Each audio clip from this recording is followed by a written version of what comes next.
Thank you all for coming. No, all right. So, yeah. So I'll basically talk to you. So real quick, I'm Philipp, right? I'm the founder and CEO of Li-Fi.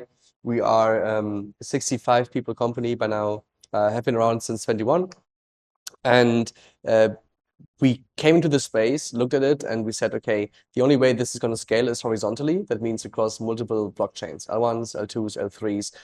We have a database background, so we knew already if this is supposed to scale, it has to be multi-chain.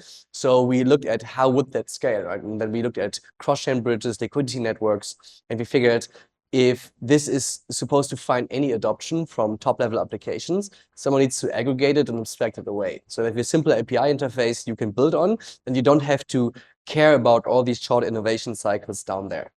That was the idea of Li-Fi, played out well. We're now serving MetaMask, Phantom, Robinhood, OpenSea, Brave Browser, Ledger, they're all using us.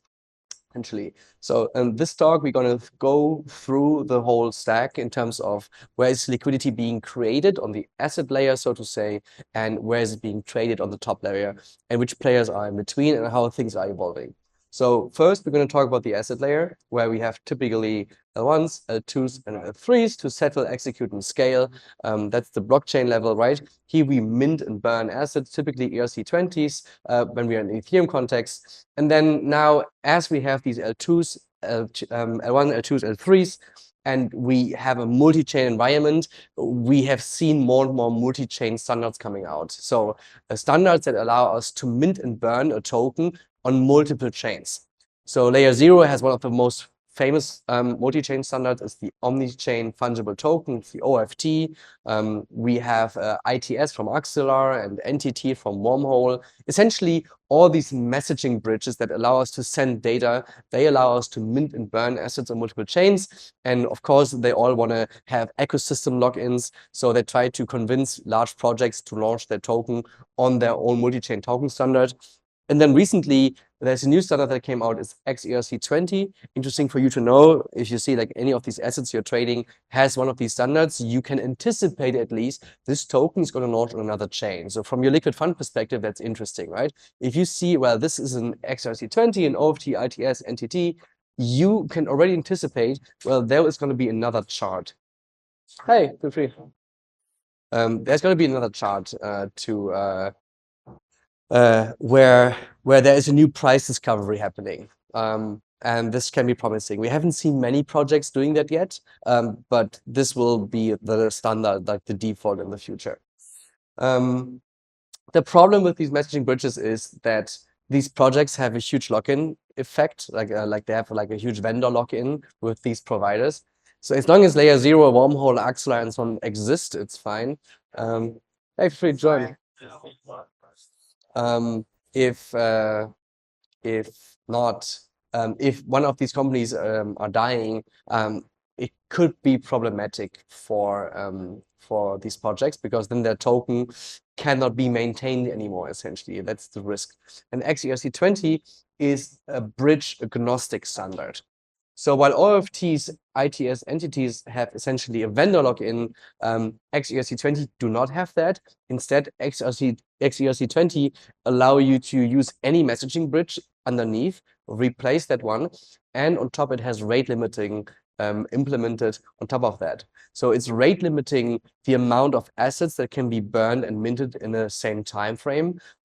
So it's much more safe in case one of these bridges would get hacked.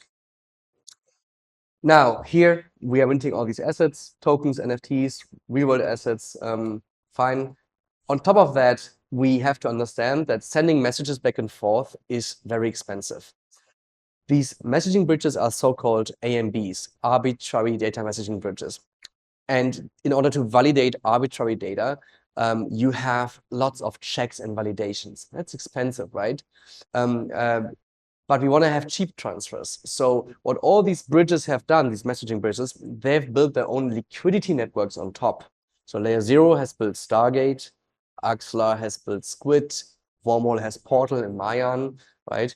And these liquidity networks, they do the same as the messaging bridges. They validate data, but they do it so limited. So they know exactly which kind of data they're going to receive. Therefore, they have less checks, less things to validate, and that makes it much, much cheaper.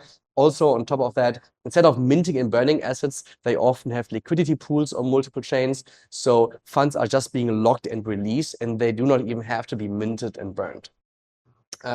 That's the asset layer. That's the core of how assets are being created, burned, and transferred. Okay. All these liquidity networks and bridges, there are also third-party liquidity networks like Symbiosis or Synapse or Orbiter, different kinds of bridge designs. And we have seen bridges being hacked quite a lot, especially in the beginning when they were all rushing to the market in order to get market share. They are all on a trust spectrum. So whenever we introduce a third-party system to validate data, we essentially have to assume that we can trust that third party, right? And in the best case, this third party system would be as decentralized as the networks it connects. And here we have different teams, different ways to do that. Some have optimistic bridges, so they take some sort of finality risk. The nearest Rainbow Bridge was one of the first ones in that way. We have light clients and relay-based bridges like IBC within Cosmos, ZK knowledge bridges. There are many ways to do it, and it actually takes a decent amount of research to understand what is safe and what's not. Hey. So, Sure. life I talk. Yeah, it's okay, yeah. Maybe for you as a quick, we have a small round, so we can just go back real quick. So essentially, we have been talking about the asset layer, where we have L1s, L2, L3s, messaging bridges, and different multi-chain token standards. We have liquidity networks that make it faster and cheaper to transfer assets. And that's the base asset layer. The idea of this talk is to give a better insight on the vertical slice of where liquidity is created and how it's traded, okay? And from there, as we talk about bridges, we have to understand there are many ways to validate and verify bridging transactions. So we just went through a few of them.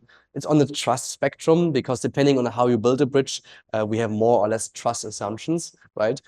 LeFi's homework is it to do the research on this, evaluate these projects before we integrate them. And that's what essentially our clients are trusting us with. They trust us that we do that research, understand which risks are being taken, and making smart implementation choices, because there are actually 100 bridges out there. We have only implemented 17, to give you an idea how that looks like. On top of the asset layer, we will have a two-pillar system. We have the decentralized exchange layer on the left. We have the centralized exchange layer on the right.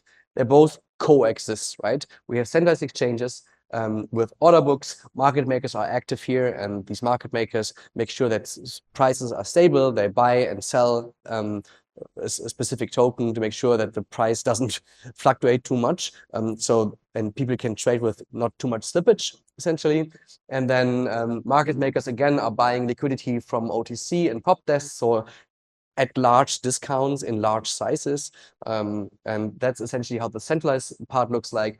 And then we have DEXs and DEX aggregators, where we have DEXs with their own price functions and DEX aggregators that make sure that as we have fragmented liquidity pools on each chain, someone is able to reduce slippage by splitting a transfer across multiple liquidity pools. So we have 3 DEXs with 50K each in a liquidity pool, but someone wants to trade 200K, right? Then it's at that point becomes really difficult. So splitting these trades makes sense. And then there are even much smarter systems like solver systems that go one step further. They would, for example, not only split transfers across multiple liquidity pools, they would be smart and be like, actually, swapping A for B is bad. I can use A to get a loan for C, and B and C are actually much more tradable. And they do like smart things with flash loans and everything. So that's what a sophisticated solver system would do.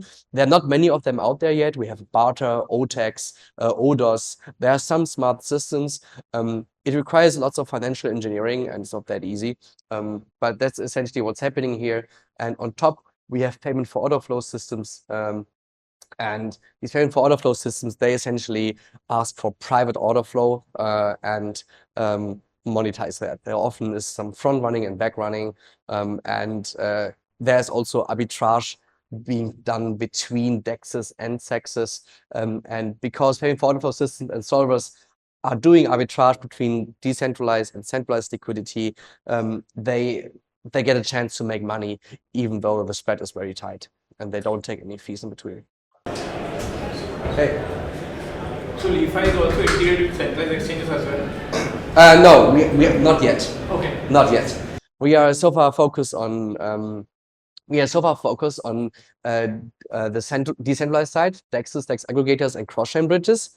But as we also aggregate the solver systems that do the arbitrage, we inherit the price advantage a solver can give. And that's the good part. So essentially, we indirectly, passively profit from DEX arbitrage by implementing players that do the arbitrage. So all our computation happens off-chain? For LeFi? Yeah. Yes, absolutely. And the solver systems also, the solver systems are centralized instances. For them, performance is everything. So they actually develop, most of them are developing their tech in low-level languages like Rust and make sure it's super, super fast. It's actually quite expensive and not really economically, not really economic to run a solver. Like building a solver, essentially a solver is nothing else than an aggregator. LeFi could be a solver himself, right? But if you want to be competitive as a solver, you really need to focus on specific token pairs and become the best at these routes. You want to be very, very specialized. That's how you win in the solver game. And that's just tough. Yeah. As we are such a small group, may I ask what your backgrounds are? I know yours already. What do you do? So I'm building a data analytics platform for Web3. Interesting. He's a data analyst and maybe liquid fund. Okay. I used to be a researcher, Yeah. kind of retired, and now I'm going back to it after 2 years, so there's a lot of new stuff. Oh, nice, interesting. Okay, cool. I can also quickly go back for you, really quick, how we started. We started with the asset layer, where we talked about liquidity fragmentation across different L1s, L2s, L3s, where we mint assets.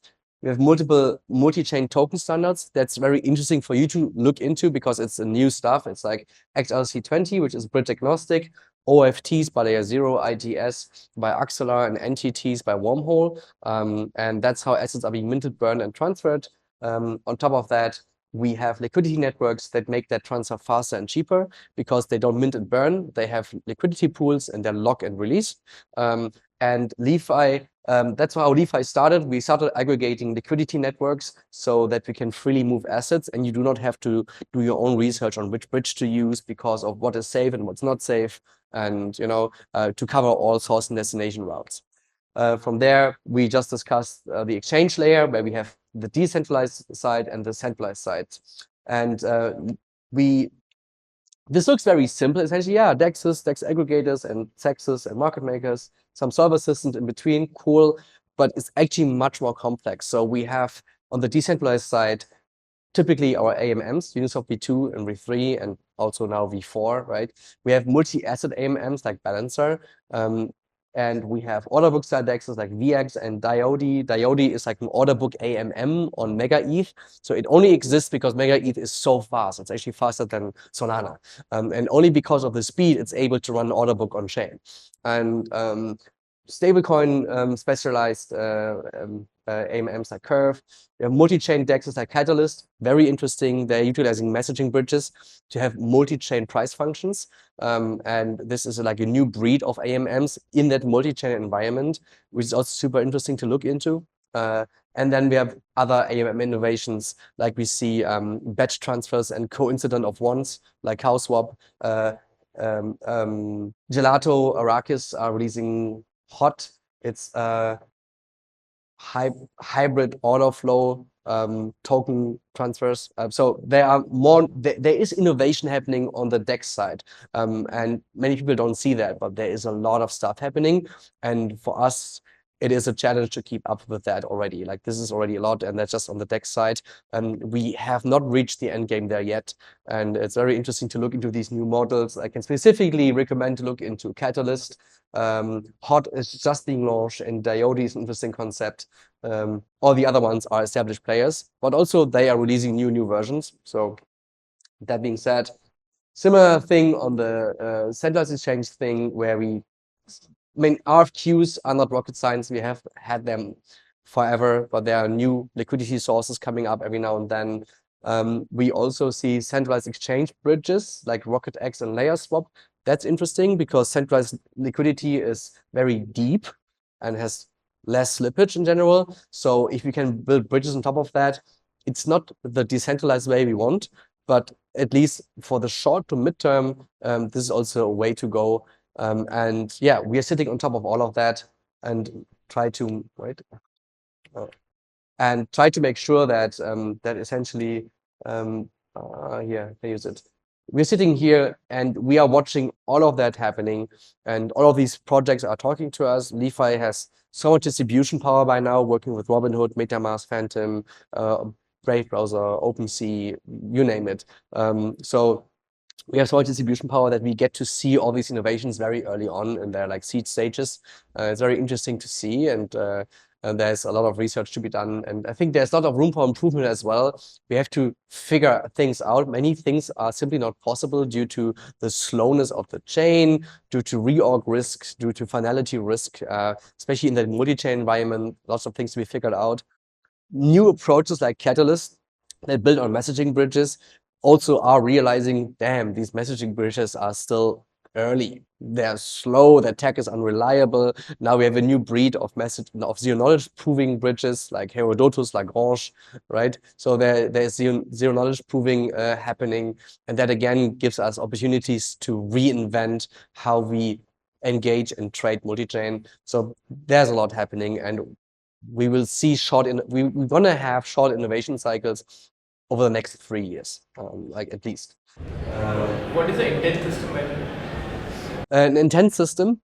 So typically, if a user engages with DeFi, he implicitly has a preference.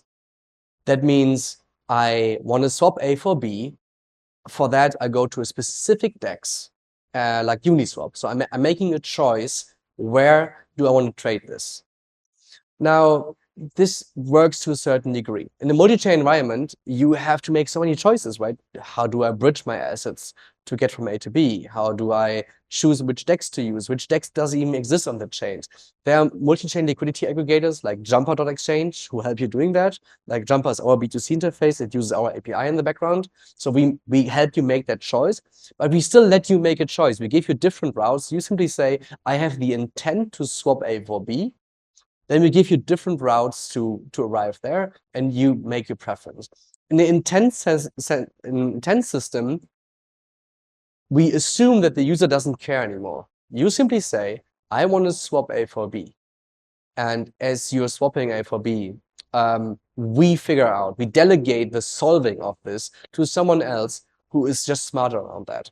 Right? You simply give your intent, I want to swap A for B, and then there's a network of solvers behind these intent systems, and they compete for providing you the best price to arrive there.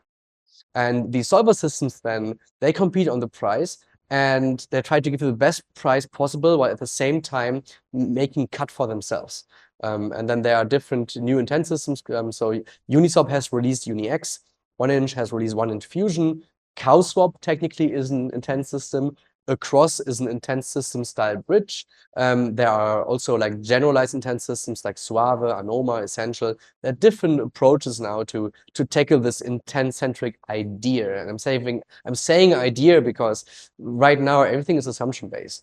No one knows what the demand for that right now is, because most of DeFi is DeFi power users, and DeFi power users, they actually want to exactly understand what's happening with their money, and and talking to a solver also means you have to trust them, that they give you the best price. You don't know.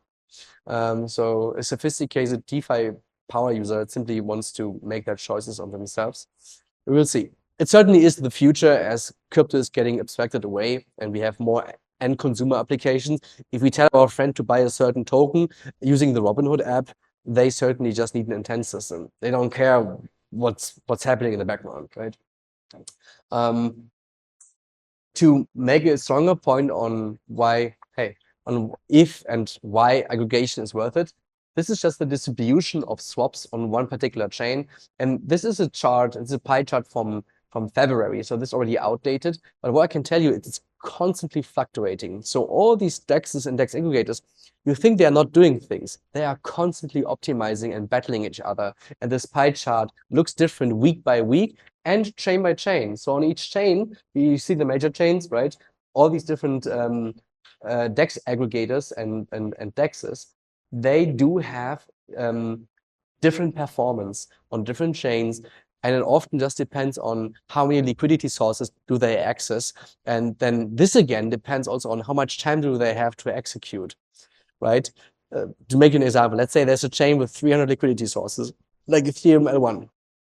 If you would query all of them, you would have like a response time of 15 seconds.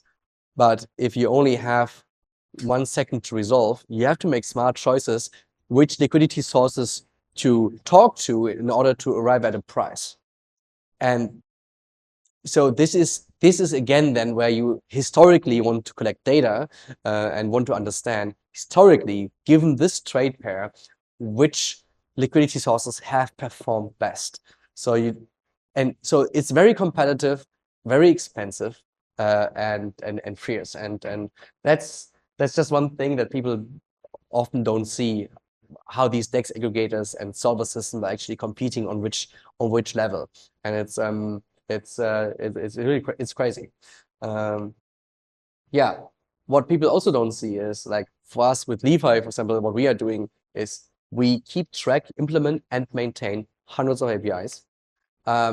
We at least have to have 1 RPC per chain. We also want to have fail safety. So we are on 27 chains right now, so we have around 50 RPCs implemented. Getting the gas estimations right is the hardest. You have to re-implement gas estimations for each chain. And as you have multi-chain transactions, you have like often a source chain swap, a bridging transaction, and destination swap. And like gas estimations are getting really tricky because you have gas slippages on both chains. You have outgoing asset and destination asset and bridging asset slippage. So you have like 6, 7 different slippages you have to calculate and get right. Otherwise, your transaction fails. So doing this in reliable fashion is really tough. We have 65 people working on that. Yeah, fee markets in general, all these bridges, DEXs have their own fees on top of the slippage. It just gets very complicated. We need relay networked and transaction simulations to reduce failure rate even further. Often, then to keep track of all of this is also harder. If you have a bridging transaction, you actually have 2 transactions. The user sends his funds on the source chain to the bridge, first transaction, and then the bridge releases the funds on the destination chain to the user's wallet. The second transaction, you have to keep track of that and make that visible to clients, right? Then you have different asset representations. So you have USDC, USDCA, USDCE, red USDC in different forms. Canonical asset representations is a lot of work to keep track of and make sure they're obviously also scammers. So this is a lot of work on top. Then status code mapping, hundreds of APIs, and you want to give your clients like a clean developer experience, right? You have to homogenize all these different error codes, and don't think that anyone in crypto is professional enough to communicate breaking changes. Yeah, breaking API changes are a pain in the ass for us. But yeah, we have built a huge, extensive alerting monitoring system on top of that. So by now we're good. But it took us 3 years to arrive somewhere to make that actually scalable and maintainable. And then, yeah, you end up with tons of fragmented transaction data, and you have to make sense out of that on top. And then we haven't even touched non-EVM. So this is just EVM alone, right? And now we also support Solana and native Bitcoin. But that again took a whole refactoring of everything, and we are far away from done. Like that's what DeFi is doing. That's why we have an incredible technical mode. It's really hard to start copying that. It's easy for the first 3, 4 APIs, and then the first needs to be maintained, and from there on it just starts sucking. Yeah, we haven't touched fail safety, high availability, global availability, optimizations, monitoring analytics. Just touching base optimizations, we have 200 requests per second. So if we would relay 200 requests per second to all of our liquidity sources, their APIs would die. They can't even handle the load. So we we have a specialized caching for each single API we implement. So we really understand each single API in depth, each endpoint, and see which kind of information can we cache for how long, and when do we need to invalidate that cache. And that, so there's just domain-specific knowledge on each integration part. Monitoring analytics, rate limits, and API codes are a topic. MEV protection is a topic. Customer support is a topic. So there's a lot. Overall, we are talking to hundreds of APIs and work with a bunch of projects to make all of that happen. I think, yeah, I explained DeFi in depth already, right? It's all DeFi liquidity out of one API and everything around that that's necessary to make it happen. Let's touch base on intents, because intent-centric systems are a big topic right now. And let's see if intents can solve for all of that. So historically, we have been sending users to exchanges. You went to Uniswap, you did your swap, and that's it. Then at some point, you learn that, oh, there's also a sushi swap. And it already was like, oh, let me compare here and there. And then there came Pancake Swap, and then there came Curve for stablecoins, and then there came Balancer with multi-asset pools, and like, oh shit, like this is now getting exhausting just to do one swap. You know, FOMO on the best price, at the same time you want to get things done. So at some point, DEX aggregators came up. 1inch, 0x, PowerSwap, OpenOcean, Dodo. Right, but then again, we saw on the chart back then that even they are performing very differently. So we are that layer on top. You can check out Jumper.exchange. So aggregating exchange for them, an aggregating exchange like a 1inch started on Ethereum L1, but now we have like 30 relevant EVM compatible L2s, and it's just really hard to plug in all these liquidity sources and DEXs on each chain. So all these DEX aggregators are struggling to expand what they are doing and still remain competitive. Now, the idea with an intent system is, well, why don't we create a network of solving systems? Each solving system is essentially an aggregator themselves. And so we can create a huge market of solver systems that focus on specialized trade pairs or different intent actions that might, for example, be some borrowing, lending. Some are focusing on just stable coins. Some are focusing very niche on 3 particular chains. They just say, I'm just going to focus on Ethereum L1, Optimism, Arbitrum. And others are like, you know what? I'm just going to focus on the second best chains around that. BSC, Polygon, Avalanche, Phantom, right? And the next is going to be like, you know what? I'll just focus on what is hyped the most right now. Mega ETH, Monad, Scroll, Linear, CKC, whatever, you know? So the idea is to create lots of specialists in that market that focus on solving for particular trade pairs and where they can capture the most of the value. That's the problem here, though, is like by saying we want to do that, we have a bunch of players like Anoma, Suave, Essential, Brink, 1inch Fusion, CowSwap, UniX, and they all have a chicken egg problem. And chicken egg problem is essentially business. They need the intent system needs solvers. Solvers need order flow. Now, the intent system wants to get order flow from the business. The business is busy. Business is, well, I can give you order flow if you can solve. And then, you know, chicken egg problem, what comes first? You need both sides at the same time. So those who are best positioned to actually execute this successfully are those who already have the distribution. So the best chances, 1inch with 1inch Fusion, good call. Uniswap with UniX, good call. Even like a super hyped Suave and Anoma with like hundreds of millions in funding and best investors like Paradigm, whatever, it's just still tough for them to execute on this. And so many companies in this chain abstraction narrative have that problem. They have chicken egg problems. They need to overcome this. LeFi is also very well positioned to execute on this, actually. We're also building our own intent system, our own intent flow, because we have the distribution and the order flow already. I don't need that, right? I can slowly migrate towards an intent-centric future. But yeah, for the solver market, it's highly competitive on fees. It's low margin. They need order flow. It's not a typical venture capital case. So while you need financial engineering power and expensive talent, it's not easy to do that if you don't have capital to start with, right? But a venture capital case is typically high risk, but high risk, high reward. but the solver is not high risk, high reward. It's just expensive from day one. And then you can just hope that your revenue goes up linearly. That's kind of it. So it's not a venture capital case. We haven't seen many of them being funded. And then it's the only mode is specialization, and you specializing on something means you're placing a bet. You're placing a bet on ecosystems, you're placing a bet on assets, and that's just high risk on top of all that already. So we cannot expect that solver market to explode. We cannot expect that. And that again brings up philosophical questions, because if we only have like 10 to 20 solvers, which is the case right now, we have like 18 solvers and 14 of them are just on Ethereum L1 and only 4 are multi-chain, and they are struggling. And if that's the case, we again have centralization issues.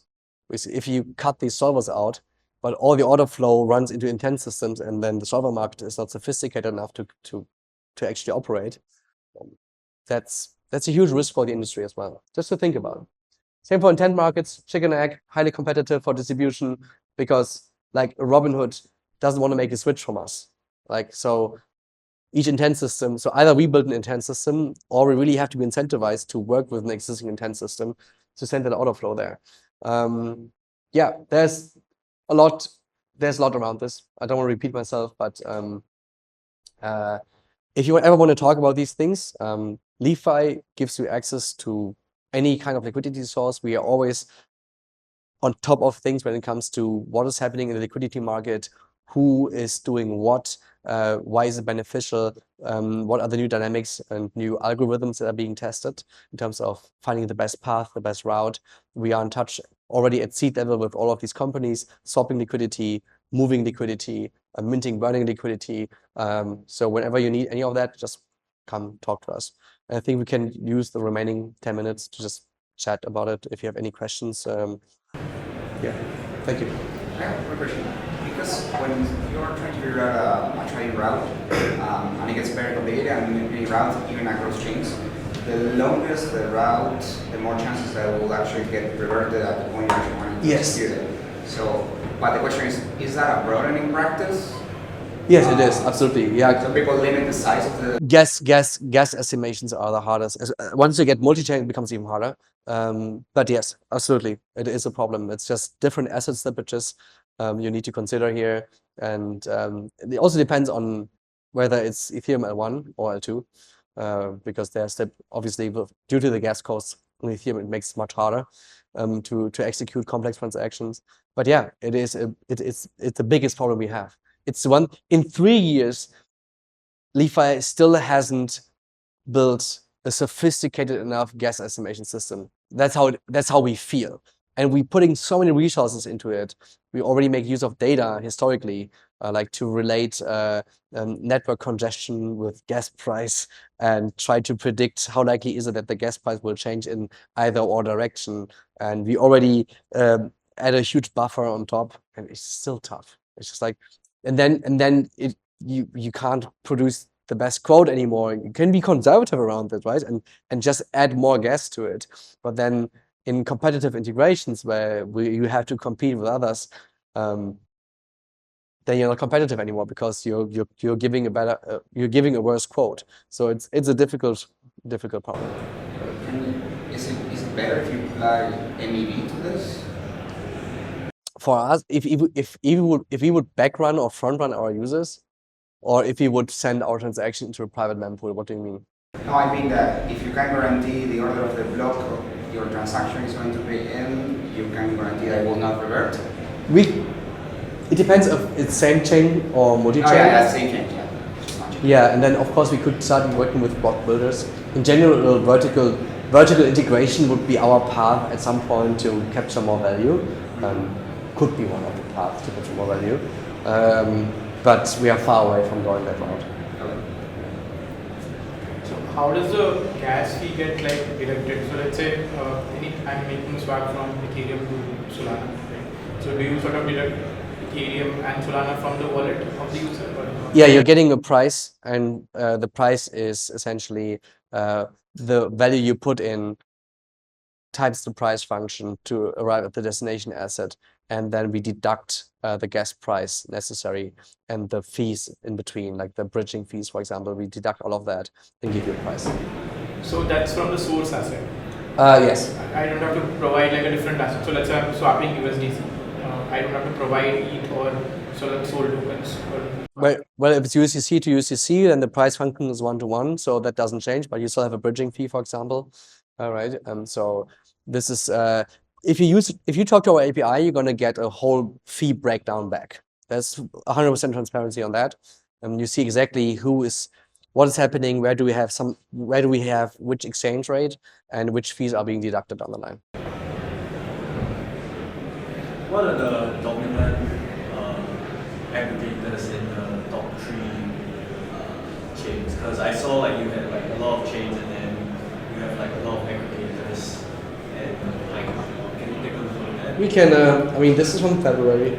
Do you see like a pattern that it always changes, or like, and is there any reason like why it always changes? Because I assume like if there's a certain amount of liquidity in like ETH, for example, initially on Uniswap, then generally like one aggregator will be optimized for that, and then like it will have a huge market share. I mean, the most price efficient one typically is 1inch. But also we see Odos capturing a lot more volume. Like Odos is a really strong, fairly new player.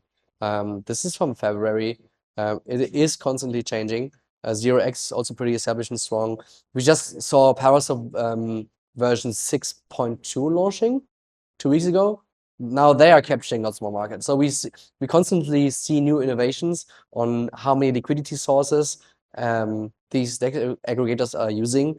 And sometimes they plug in their own liquidity on top, which is then exclusive liquidity, which allows them to provide better prices on certain trade pairs. You know, they cheat their way through this too. So it's competitive, and there are many ways to arrive at a better price. But it's tough to pinpoint down what it is. Sometimes it's an improved algorithm. Sometimes it's new liquidity sources. Maybe even it's your own liquidity you plug into it as well. Yeah, you can. Some of them have like just-in-time liquidity. So they have a huge liquidity pool, they plug it in just as needed to arrive at a better price, perform the swap, and that way they can essentially front-run their competition in terms of price discovery. So, fierce market. It's kind of like, also another question is kind of like more philosophical in terms of like scaling, because if you build on top of these layers, then each layer will ultimately want to take a cut of the fee. But then how come you guys are not like connecting directly to the liquidity pools and like optimizing based off of that? We could do that, but we don't have the resources to do that. We are already busy.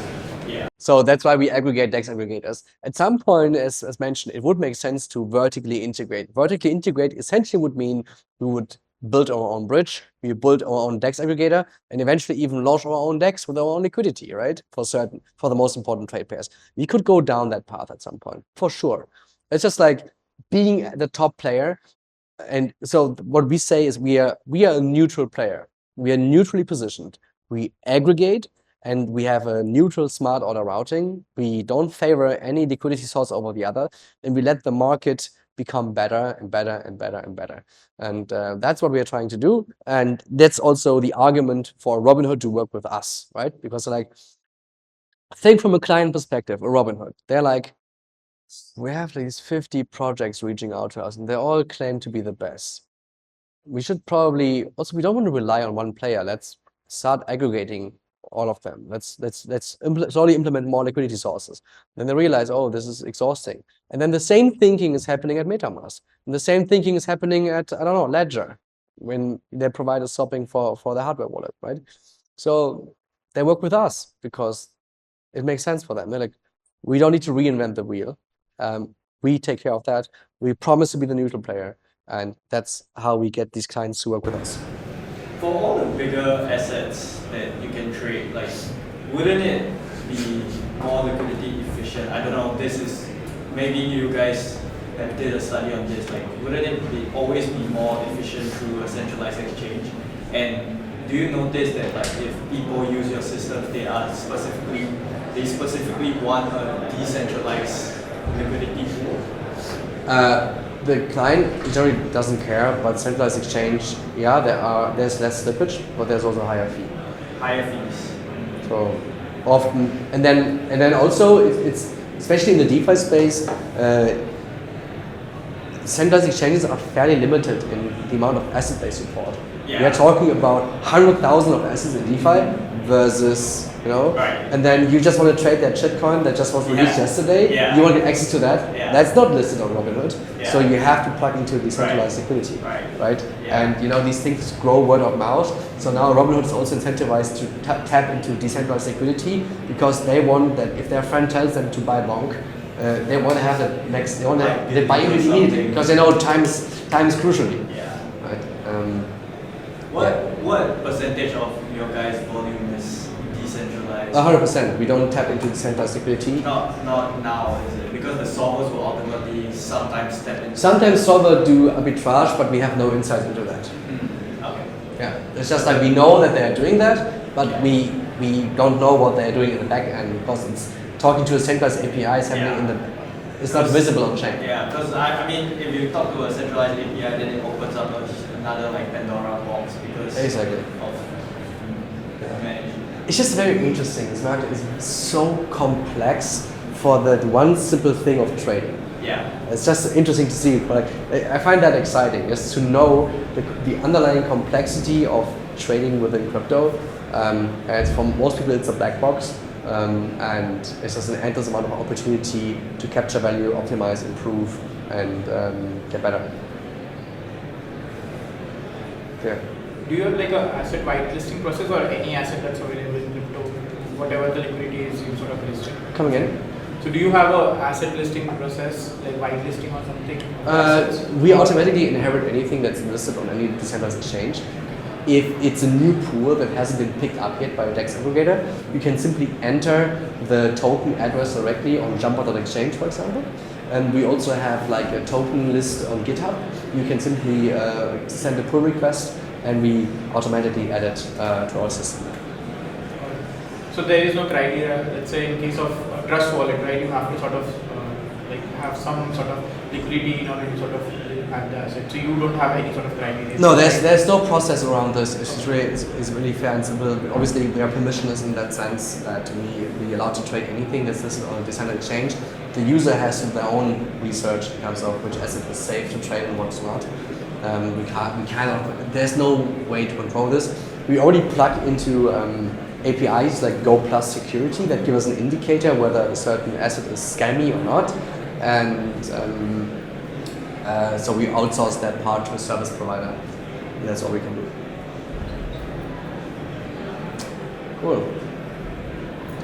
Any other question? All right, guys. Thank you so much. Thank you for your presentation. Thank you. Of course, yeah. If you want to reach out in any way, talk about it, you can also reach me. See, do I have a slide on how to contact me? Yeah. Via Telegram at Philipp Zentner if you have any questions, or via email. Yeah. We do share lots of that knowledge on our blog as well. So feel free to read up on that. Ping me at any time. And happy to chat also around certain assets. We understand, we know which of these bigger projects are liquid, and we have good insights on what's coming.